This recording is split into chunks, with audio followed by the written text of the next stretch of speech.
Hi there, I hope you're doing well. Welcome to another virtual Pages of History Storytime program.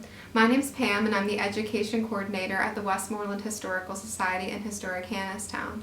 And this week we're going to read Hector the Collector by Emily Beeny and illustrations by Stephanie Graegin. So I work for a museum, and at museums we very often collect things, and we collect things for people to study or to preserve for a long period of time. And maybe you like to collect things. Maybe you have a personal collection in your home of things that you like and you want to keep safe. I, for example, like to collect magnets from where I travel and put them up on my fridge for everyone to enjoy. Well, this little story is going to talk about a little puppy named Hector and the things that he collects, and let's see what kind of things he collects and what he does with them. So it all began with an acorn. It was smooth and brown with a rough, knobbly cap, and Hector found it in a crack in the sidewalk on the way to school. So there he is down there lifting up the acorn he found. At recess, he found two more. One was skinny and green. The other was short and chubby, like an old man with his hat pulled over his eyes. So here we see all the kids playing, doing jump rope, playing with balls, but he's over here collecting things.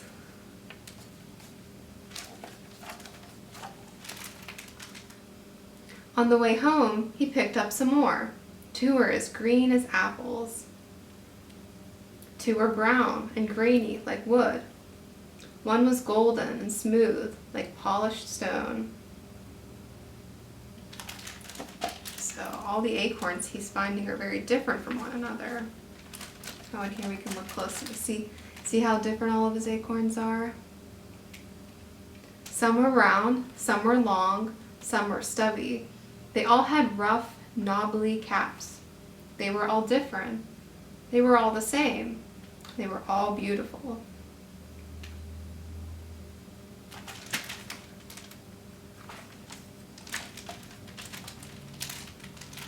Every week, there were more.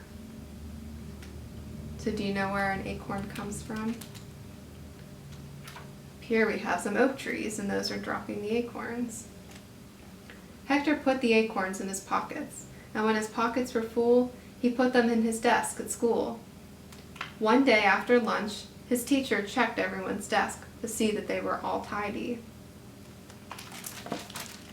What do we think the teacher's going to find? Everyone else had pencils and notebooks. Hector's was the only desk full of acorns, and everyone laughed.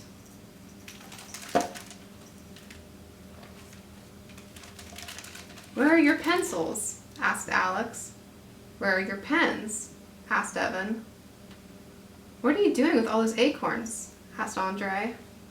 "Maybe he's a squirrel," shouted Maddie. Hector was so embarrassed.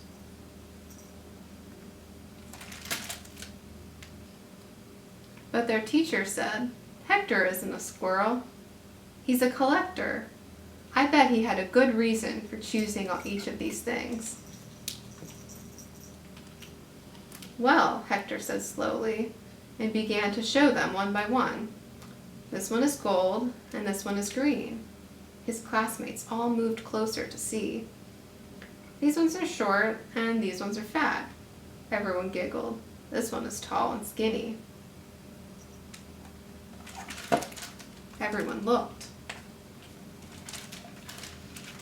They're all different, and they're all the same, and they're all beautiful. Everyone was quiet. So I see them all looking very closely. "That," said the teacher, "is what makes a great collector. I bet some of you have collections too." So what kind of things do we think that other students might collect?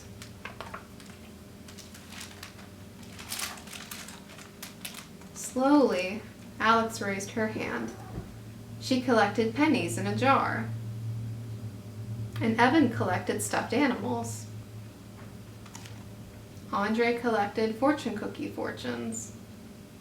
And Maddie collected smoothed down glass from the beach It was called sea glass. So there they are, all thinking and talking about the things that they collect.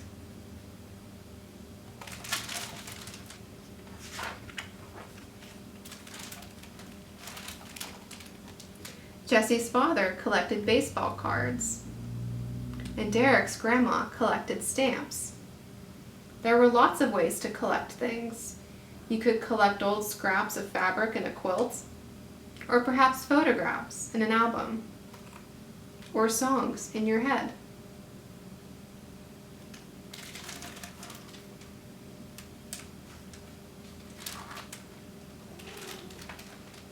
Some collections took up a whole building, like the Museum of Natural History, where they collected butterflies and bones. So have you ever been to a natural history museum? They have all kinds of things related to nature. So it could be insects or dinosaurs, or it could be collections related to birds and mammals. Some other things you could collect could be like books. At the public library, they collected books. There's all the kids enjoying the books.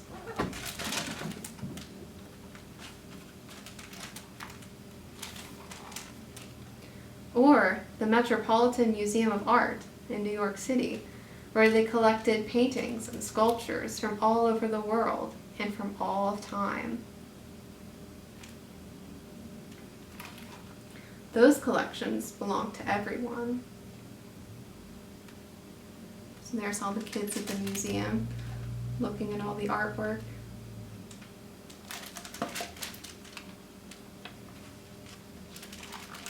But some collections, like Hector's, belonged to just one person.